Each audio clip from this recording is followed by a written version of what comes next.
Hey friends, welcome back to the channel. Did you just get a brand new gas tank or a refill and it's not working correctly? You can feel the weight, you know there's gas in it, but it's just not working. It's not the table, nothing else is broken. It's the regulators aren't quite working right. So here's what you can do to kind of beat the system is, well, first of all, the regulators work pretty well, but if they overfill the propane tank, the regulators kind of don't quite do their job right, and it's too much pressure going through, and therefore they kind of cut the amount of gas way down. So the trick is open this up and just open it a little bit. Don't open it all the way. Then go ahead, light whatever device you have as normally do, barbecue, this one's a fire table.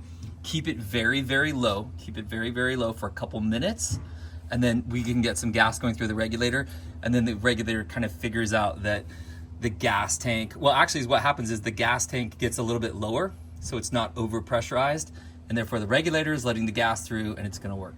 So if it's not working, relax, close this way down, turn it on super duper low, meaning throttle it with this right here, give it a couple minutes and then it'll work. All right, we'll see you next time.